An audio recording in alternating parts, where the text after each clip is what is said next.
Sayangnya, Thutmose II tidak memerintah lama, hanya sekitar 13 tahun saja. Setelah kematiannya, takhta Mesir seharusnya diwariskan kepada putra satu-satunya, Thutmose III. Masalahnya, Thutmose III ini bukan putra dari Hatshepsut, melainkan dari seorang selir. Dan yang lebih penting lagi, usianya saat itu baru sekitar 3 tahun. Masih sangat kecil untuk memimpin sebuah kerajaan besar. Nah, disinilah peran Hatshepsut mulai bersinar. Sebagai ibu suri dan istri utama dari mendiang Firaun, ia maju untuk mengambil alih kendali. Awalnya, alih untuk keponakannya yang masih kecil, Thutmose III, yang seharusnya menjadi Firaun. Tapi, Hatshepsut punya ambisi yang lebih besar. Ia merasa berhak atas takhta itu sendiri. Dengan kecerdasan politik dan dukungan dari para pejabat tinggi, Hatshepsut melakukan sesuatu yang tak terduga. Ia mendeklarasikan dirinya sebagai Firaun, bukan hanya sekadar penguasa, tapi Firaun sejati.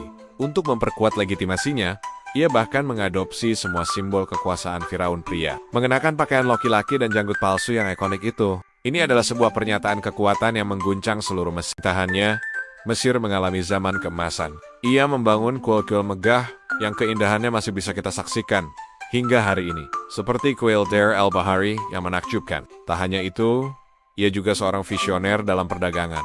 Hatshepsut mengirim ekspedisi legendaris ke negeri Punte yang misterius, membawa pulang harta karun berupa dupa, emas, dan tanaman eksotis. Ia membuktikan bahwa kekuatan seorang pemimpin tidak selalu diukur dari pedang, tapi dari kemampuannya membawa kesejahteraan bagi rakyatnya. Namun, seperti banyak kisah kekuasaan lainnya, era Hatshepsut harus berakhir. Setelah ia wafat, Thutmose III, sang pewaris yang selama ini menanti, akhirnya naik tahta. Dengan kekuasaan barunya, ia memulai kampanye sistematis untuk menghapus jejak Hatshepsut dari sejarah.